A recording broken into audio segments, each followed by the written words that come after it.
Tragedia a Salgareda, auto con 5 ragazzi a bordo esce di strada e finisce in un fossato, muore 22enne di Noventa di Piave, in fin di vita 2 amici.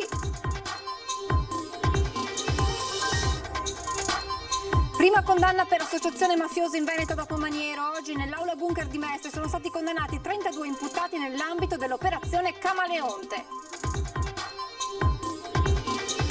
Tamponi H24 negli ospedali delle ULSS Venete, questo è un nuovo obiettivo dichiarato dal governatore Zaia. Nuovo DPCM scuole superiori, didattica a distanza dice meglio degli orari scaglionati. Nuovo DPCM, caos sull'articolo che prevede in caso di assembramenti la chiusura di piazze e vie senza chiarire a chi spetta la decisione. Prima si parlava dei sindaci ma poi il termine è sparito dal decreto.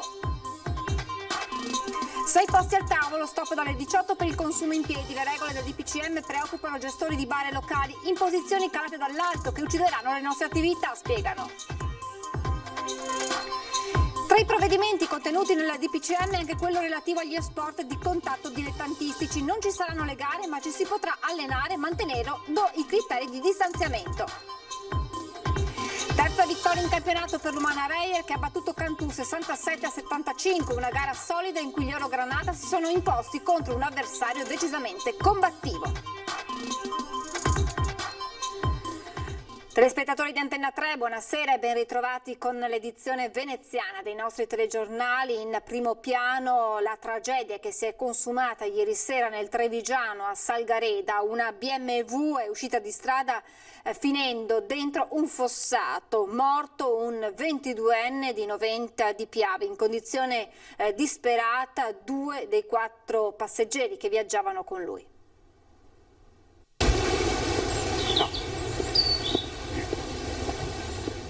Le condizioni del tetto della BMW basterebbero da sole a descrivere la tragedia che si è consumata ieri sera a Salgareda.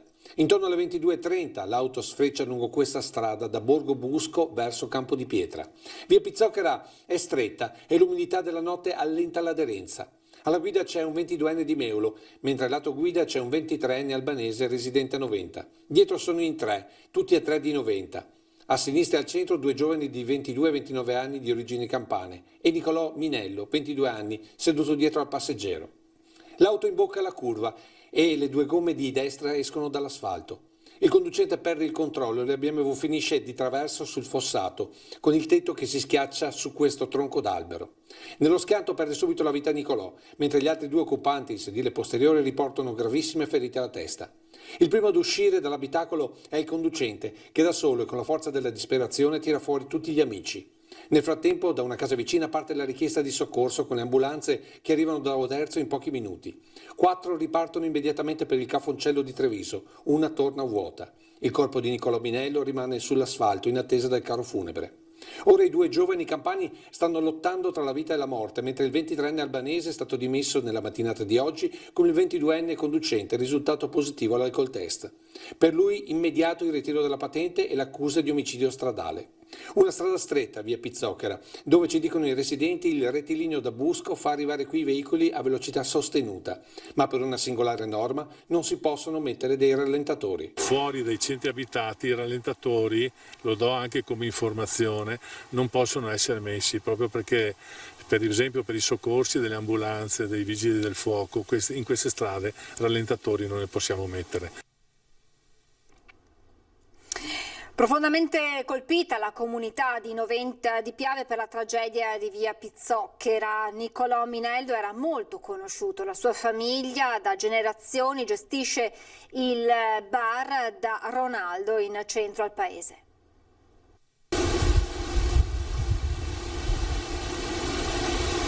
I fiori bianchi del sindaco di Salgareda per ricordare il giovane Nicolò Minello nel punto dove ha perso la vita ad appena 22 anni. Vicino occhiali rotti, pezzi d'auto, una scarpa che galleggia sull'acqua mista a gasolio, mentre sulla sponda i resti di una pizza, forse l'ultima immagine di allegria in una serata finita in tragedia. Una comunità profondamente scossa, quella di Noventa, per lo schianto di via Pizzocchera.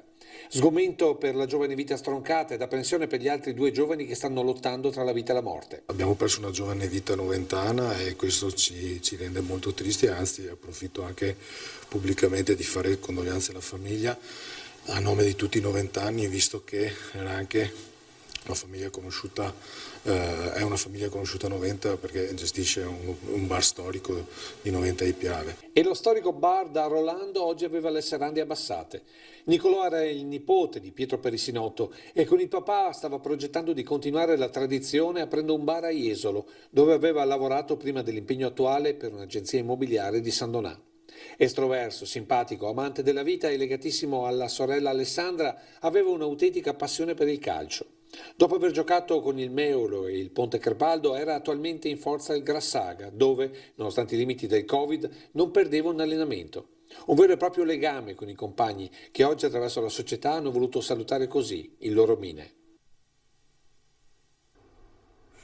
Continuiamo con la cronaca, ci spostiamo in aula bunker perché il Tribunale ha condannato 32 imputati dell'operazione Camaleonte che avevano scelto il rito abbreviato a pene variabili per associazione mafiosa, associazione semplice aggravata. Oltre 100 anni di pena comminate, la confisca a carico di 23 imputati della somma complessiva di oltre 15 milioni di euro. Si tratta della prima condanna per associazione mafiosa in Veneto dopo Maniero. Il Blitz dello scorso anno ha fatto luce sulle continue vessazioni che gli esponenti e i fiancheggiatori del clan avrebbero perpetrato ai danni delle aziende bisognose di liquidità e 50 perquisizioni tra Treviso, Vicenza, Padova e Belluno.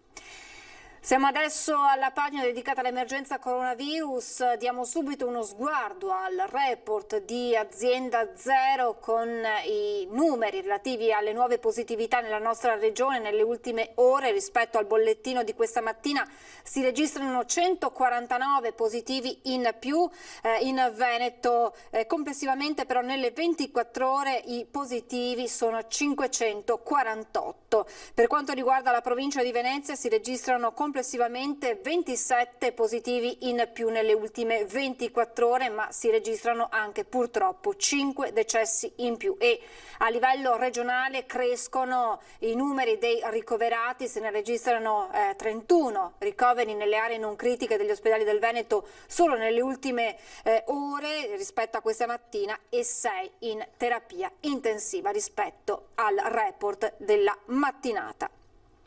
E oggi il punto sulla situazione coronavirus è stato fatto dal governatore Zaia nell'unità di crisi della protezione civile a Marghera e ha anche annunciato tamponi H24 nelle ULSS del Veneto. La priorità per il governatore resta evitare che il sistema ospedaliero collassi di fronte ad un aumento dei contagi.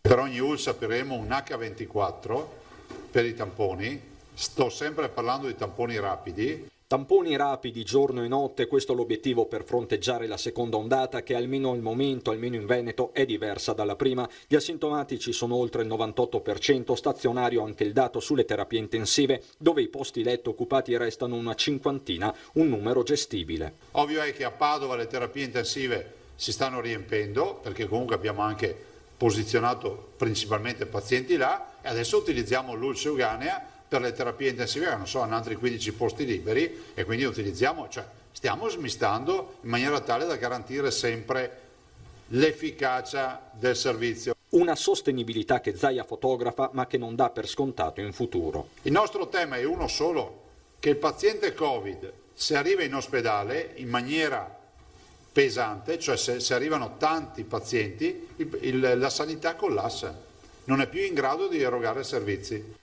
C'è poi il nuovo DPCM con l'ulteriore stretta su locali e sport. Penso che questo DPCM, ho l'impressione che sia solo un riscaldamento a bordo campo, nel senso che non ha introdotto grandi rivoluzioni. Come sul tema della scuola con il DPCM che parla di orari sfalsati per gli ingressi, modalità dice Zaia più utile per le zone metropolitane che di provincia dove i trasporti sono fatti di coincidenze e lunghe tratte. Da qui il tema della didattica a distanza, seppure limitata per le scuole superiori. Cercheremo di studiare assieme all'ufficio scolastico regionale una soluzione, però dovrà essere, come si dice, compatibile con le nostre caratteristiche territoriali. Ed è sempre Zaia a porre una questione di metodo all'esecutivo in tema di restrizioni, anche per evitare quanto successo con le zone rosse di Alzano e Nembro in Lombardia. Qualora avessero la minima notizia della necessità di restringere, sia fatto obbligo al Ministro della Salute di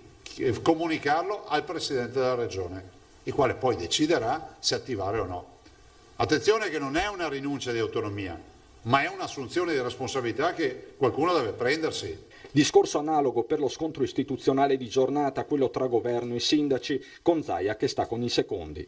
Se tu vuoi invocare gestione e regia nazionale la devi fare fino in fondo, non è che puoi dire uno ti do le competenze ma non ti do gli strumenti. Avendo le forze di polizia, una regia e una catena di comando nazionale, non si capisce per quale motivo il povero sindaco debba rendersi responsabile dell'evacuazione delle piazze. E all'indomani del nuovo DPCM già caos sul primo articolo che prevede in caso di assembramenti la chiusura di piazze e strade, senza chiarire però a chi spetta questa decisione. Prima si parlava dei sindaci, ma in mattinata già nel testo definitivo non si leggeva più il termine sindaci. Illustrando il primo punto dell'articolo 1 del nuovo DPCM in vigore fino al 13 novembre, il Premier Conte dava ai sindaci la facoltà di chiudere strade o piazze alle 21 in caso di assembramenti. Una disposizione contestata dall'ANCI che l'ha definita una scorrettezza istituzionale e che poi ha visto sparire in poche ore la parola sindaci. La solita norma confusa. Io capisco che il governo sia nel panico, probabilmente sono forze politiche che non riescono proprio a parlarsi. Perché il problema è che tecnicamente è confuso. Adesso hanno tolto anche la parola sindaci. E secondo me qui si stanno togliendo libertà costituzionali senza nessun voto del Parlamento e soprattutto facendo dei provvedimenti, stiamo leggendoli adesso, veramente confusi e che creeranno confusione. Allora noi che abbiamo tutto l'interesse a difendere i cittadini sotto il profilo sanitario evidentemente e che abbiamo lavorato in tutti questi mesi proprio perché fossero applicati i decreti del governo e della regione. Continueremo chiaramente con questo spirito di leale collaborazione. Nel testo definitivo dunque la parola sindaci non compare più, creando un vuoto relativo a chi spetterà la decisione di prendere un simile provvedimento. Secondo Brugnaro i primi cittadini andrebbero ascoltati di più. Che ascolti i sindaci. Per la scuola per esempio hanno messo un provvedimento secondo me abbastanza assurdo, lo stiamo leggendo in questi minuti, dove le scuole superiori non possono entrare prima delle 9, ma noi avevamo chiesto il frazionamento. Allora delle due l'una, o il ministro dell'istruzione dice che le scuole sono autonome, allora le scuole, per esempio noi a Milano avevamo una bella situazione, stava funzionando, le scuole entravano, le classi entravano alcune alle 8, alcune alle 9, alle 10, si erano frazionati gli orari per il problema dei trasporti pubblici tra l'altro, stava funzionando. Con questo sistema non potranno più entrare quelli delle 8, dovranno entrare dopo le 9. Ecco, io credo che in questo caso devono decidersi, se vogliono dare autonomia agli enti devono dare reale autonomia. Allora il problema non è che il contagio ce l'hai a mezzanotte o alle 2 di notte, se c'è un problema di contagio ce l'hai in tutto il giorno, poi non puoi creare apprensioni alle persone. Secondo me si sono fatti confusione, sono incartati. Quello che chiedo e che penso io è che devono ascoltare i sindaci, l'ho già detto, e le imprese. Le imprese, perché le imprese? Perché le imprese sono capaci di fare organizzazione, per cui devono ascoltare i sindaci e le imprese. Navighiamo in un mare in burrasca. A descrivere lo stato delle attività commerciali è il presidente di Confcommercio Patrizio Bertin, che accusa la mancata programmazione estiva del governo al fine di evitare limiti drastici che ricadono oggi sugli imprenditori. Siamo preoccupati perché non è che stiamo navigando su un mare senza tempesta, anzi la tempesta è sempre più forte. Un mare in tempesta è il panorama in cui i commercianti si barcamenano per affrontare le limitazioni del nuovo DPCM. Scontano i ritardi di ciò che il governo avrebbe dovuto programmare, a detta del presidente Bertin, quest'estate per evitare misure drastiche oggi. Non è stato fatto tutto quello che si poteva fare durante il periodo estivo, quando la pandemia stava calando col numero di ricoverati, col numero anche di contagiati, e quindi lì dovevamo potenziare sia il trasporto pubblico, si poteva fare qualcosa in più sulla terapia intensiva, tutte situazioni che chiaramente adesso ci troviamo in grande difficoltà. Questa l'accusa e al contempo la preoccupazione espressa da Confcommercio Veneto alla luce delle nuove disposizioni rivolte alle attività, misure che prevedono da oggi restrizioni anche per bar, pub, ristoranti, gelaterie, attività consentite dalle 5 a mezzanotte se il consumo avviene ai tavoli, altrimenti la somministrazione è permessa fino alle 18, consegne a domicilio e asporto sono consentiti fino a mezzanotte e i locali dovranno esporre il numero massimo di persone ammesse. Imprese che sono già da tempo in sofferenza o con poche possibilità di sopravvivenza, il grido d'allarme guarda avanti al periodo natalizio affinché quello odierno non sia un preludio ad un nuovo lockdown. Dobbiamo assolutamente scongiurare un nuovo lockdown, questo io spero che sia nelle corde di tutti di scongiurarlo, perché oltre al piano sanitario abbiamo bisogno anche di un piano strategico per l'economia. Le imprese stanno soffrendo e rischierebbero la chiusura. Infine il diktat della categoria al Premier. Aspettiamo contributi a fondo perduto per le aziende, dicono, dalle parole si passi ai fatti.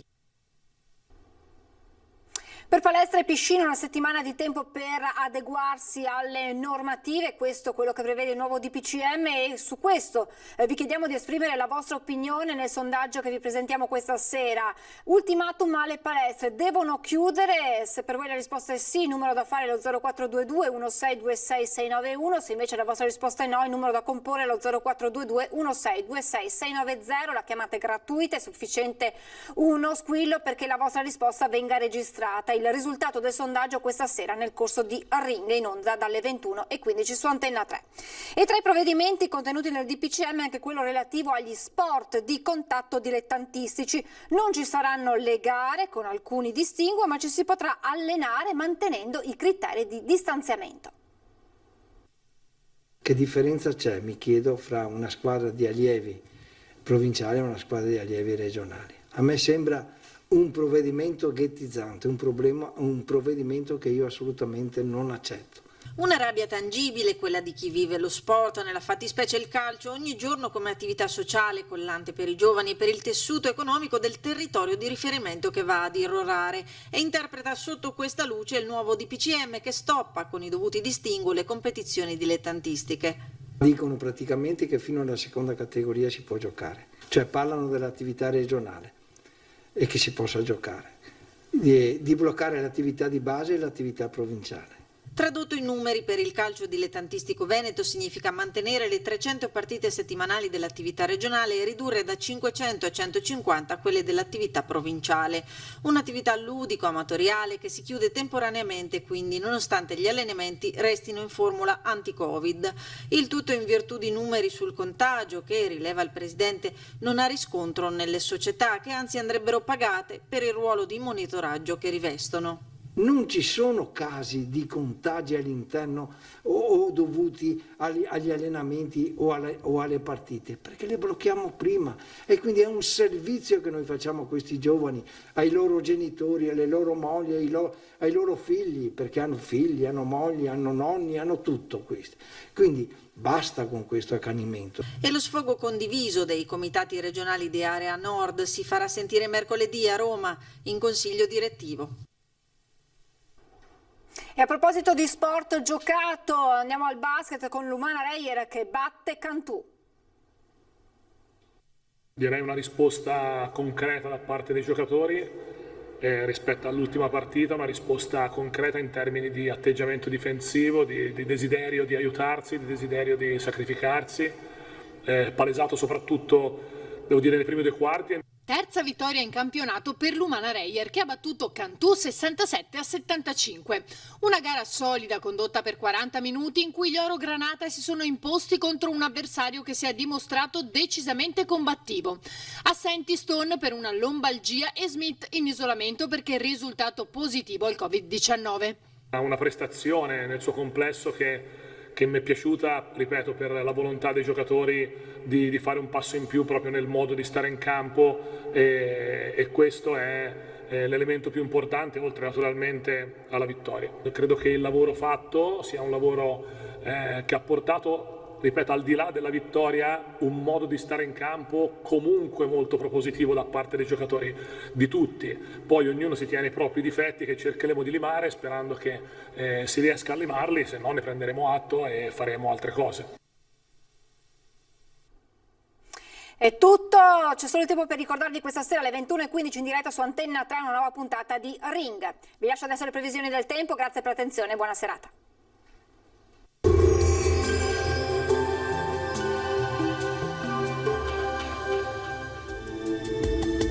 Bentrovati al meteo. Alta pressione ancora ben salda, bel tempo dunque al nord-est. Vediamo insieme il dettaglio di martedì 20 ottobre.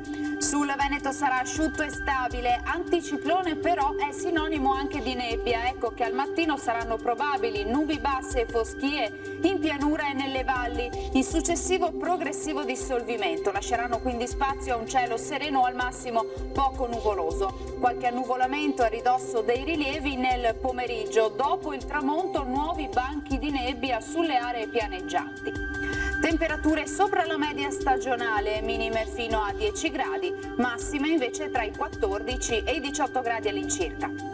Ci spostiamo ora sul Friuli Venezia Giulia, anche qui sarà per lo più soleggiato, locali addensamenti nuvolosi ma in genere senza piogge.